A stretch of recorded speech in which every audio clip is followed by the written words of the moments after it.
করিস কিটা ওরে বাবা রে আমার সবাই এসে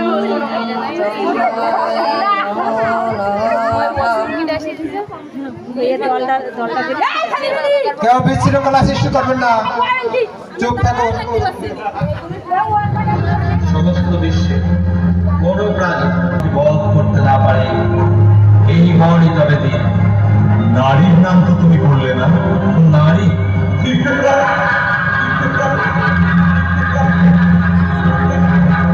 সামান্য নারী আবার কি করবে? তথাস্তু। নারী ছাড়া বাকি সকলের কাছেই তুমি অবদ্ধ।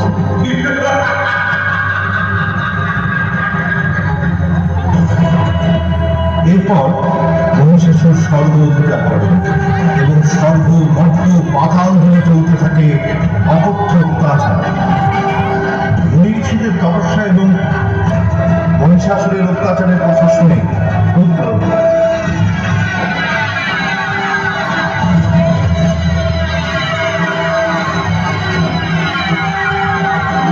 সেই তেজপুঞ্জ জ্বলন্ত অগ্নির রূপে কাত্তায়ের আশ্রমে প্রথমে প্রতিঘাত হল। সৃষ্টি হলো এক তেজময়ী নারী।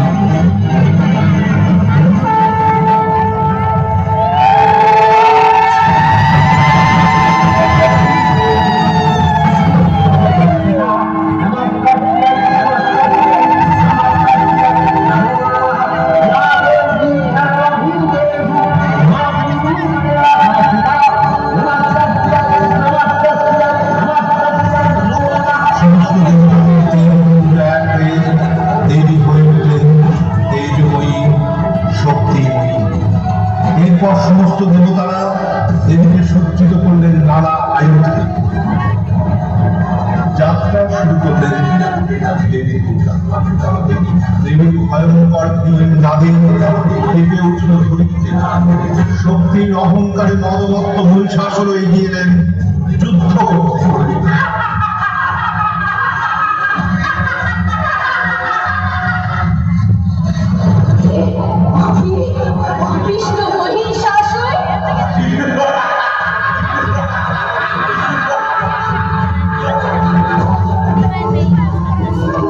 দেবী অবর্ণনীয় রূপের ছাটায় মুগ্ধ হয়ে গেলেন মহিষাসুর। কামনায় হিতাহিত জ্ঞান শূন্য হয়ে গেলেন। হে সুন্দরী, হে রণাঙ্গনে তোমায় শোভা পায়। তুমি আমার রাজপুরীতে এসো, তোমায় আমি রানী করে রাখবো। দুষ্টু লোভী মহিষাসুর, যার হাতে তোর পরম সুনিশ্চিত, তুই তাকে পরম করতে চাইছিস?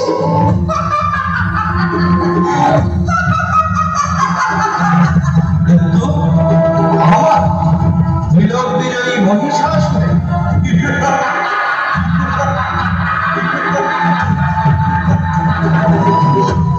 জানিস, আমার হাতেই তোর মৃত্যু।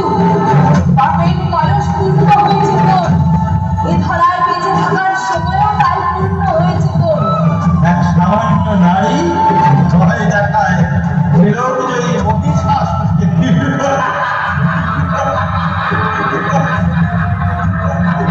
হ্যাঁ, আমার হাতেই তোর মৃত্যু সুনিশ্চিত।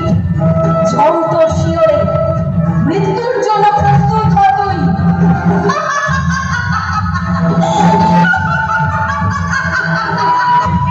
তান্ত্রিক নারী, ওর যুদ্ধের স্বাদ আজই মিটিয়ে দেব।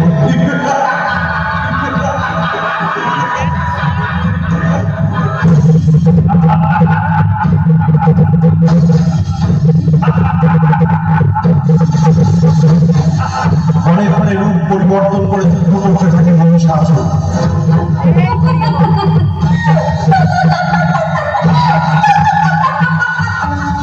মহিষাসুর,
আমাদের